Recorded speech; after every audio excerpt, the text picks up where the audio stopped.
ಈ ಒಂದು ಸವಿತಾ ಸಮಾಜಕ್ಕೆ ಏನನ್ನ ನೀವು ಹೇಳಕ್ಕೆ ಇಷ್ಟಪಡ್ತೀರಾ? ನಾನು ಕೇಳಿದೆ ನಿಮಗೆ ಜಾತಿ ನಿಂದನೆ ಇರ್ಬೋದು, ಇನ್ನೊಂದು ಅದೆಲ್ಲವೂ ನಿವಾರಣೆ ಆಗಬೇಕಂದ್ರೆ ನಾವು ಏನನ್ನ ಮಾಡಬೇಕು? ನಮ್ಮ ಸಮಾಜದಲ್ಲಿ ಆದಷ್ಟು ಮಟ್ಟಿಗೆ ನಾವು ಒಗ್ಗಟ್ಟಲ್ಲಿದ್ದು ನಮ್ಮ ಸಮಾಜಕ್ಕೆ ಕೊಡುಗೆ ಕೊಡಬೇಕು. ನಾವು ಸಮಾಜಕ್ಕೆ ಏನಾದರೂ ಕೆಲಸ ಮಾಡಿ ನಮ್ಮ ಸಮಾಜಕ್ಕೆ ಮುನ್ನುತ್ತರ ಅಂತ ಕೆಲಸ ಮಾಡಬೇಕು. ನಮ್ಮ ಸಮಾಜ ಏನು ಕೊಟ್ಟಿದೆ ಅಂತ ಅದು ಮುಖ್ಯ ಅಲ್ಲ, ನಾವು ಸಮಾಜಕ್ಕೆ ಏನು ಮಾಡಿದ್ದೀವಿ ಅಂತ ಹೇಳಿ ಅದು ಮುಖ್ಯ ಇದೆ ಅಂತೇಳಿ ನನ್ನ ಅನಿಸಿಕೆ ಇದೆ. ಇದು ಬರ್ತಕ್ಕಂಥ ದಿವಸಗಳಲ್ಲಿ ಇಡೀ ನಾವು ಜಿಲ್ಲಾ ಮಟ್ಟ ಅಲ್ಲದೆ ತಾಲೂಕು ಮಟ್ಟ ಅಲ್ಲದೆ ರಾಜ್ಯ ಮಟ್ಟದಲ್ಲೂ ಕೂಡ ನಾವು ಬೆಳವಣಿಗೆ ಮಾಡಬೇಕು ಅಂತ ಹೇಳಿ ಕೋರಿಕೆ ಇದೆ.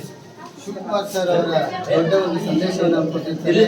ನಾನು ಸಮಾಜ ನನಗೆ ಅನ್ನೋದಕ್ಕಿಂತ ಹೆಚ್ಚಾಗಿ ನಾನು ಸಮುದಾಯಕ್ಕೋಸ್ಕರ ದುಡಿಯುವಂಥ ದೊಡ್ಡ ಮನಸ್ಸನ್ನು ಮಾಡಬೇಕು ಅಂತ ಹೇಳಿದಂಥ ಶ್ರೀಮಂತರಿಗೆ ಒಂದು ಅಭಿನಂದನಾ ಪತ್ರವನ್ನು ಕೂಡ ಆನಂದ್ ವಾರಿಕ್ ಸರ್ ಅವರ ಕಲ್ಯಾಣ ಕರ್ನಾಟಕ ಭಾಗದ ಶ್ರೀಮಂತರು ಕುಲಬಾಂಧವರು ರೂವಾರಿಗಳು ಶಿವಕುಮಾರ್ ಸರ್ ಅವರು ಹಸ್ತಾಂತರವನ್ನು ಮಾಡ್ತಿದ್ದಾರೆ.